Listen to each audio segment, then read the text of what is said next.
Naging matagumpay ang hosting ng Pilipinas para sa Manila leg ng Volleyball Nations League 2024. Maraming fans ang dumagsa makita lamang ang kanilang mga favorite teams at players. Maging si Phenom Alyssa Valdez nga ay naging fangirl din ng makadaupang palad ng ilan sa mga popular at hinahangaang volleyball stars.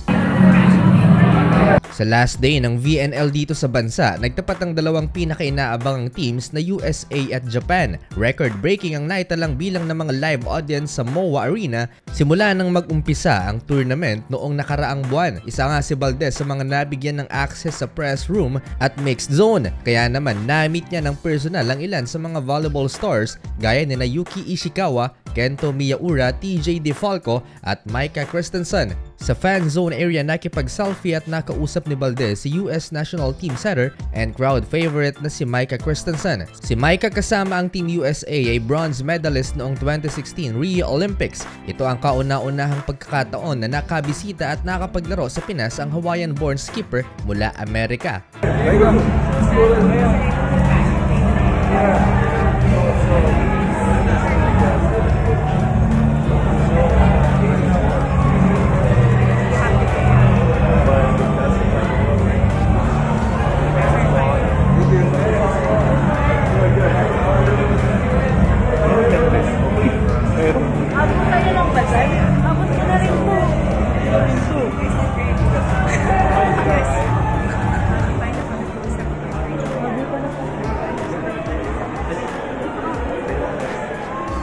Ikinuwento naman ni Alyssa ang napag-usapan nila ni Micah. Aniya, paborito umanong snack ni Micah ang Napoleones na bigay sa kanya ng mga fans. Napag-usapan na rin nila ang qualifying numbers of sets na kinailangan nila to qualify for the playoffs. Disappointed umano ang team matapos bigong makaabante sa next round. Kailangan nilang magsanay pa para sa paparating na Summer Olympics sa Paris. Dagdag pa ni Valdez, isa si Micah sa pinakamagaling na setters sa buong mundo. Overwhelmed din si Valdez dahil ni-recognize nila maging ang Filipino volleyball players. Kaya naman laking pasasalamat ito para sa Team USA.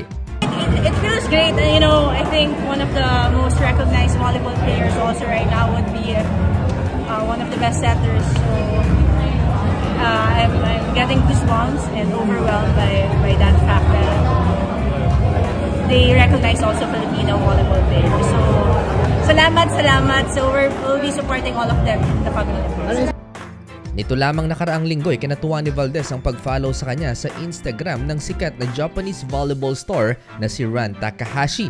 Umani ito ng kilig at saya mula sa mga libu-libong fans. Naka-follow na rin sa kanya ngayon si Micah Christensen. Para kay Alyssa, isa na ngayong volleyball nation ang bansa. Hangad nito na magtuloy-tuloy ang suporta ng volleyball community locally and all over the world.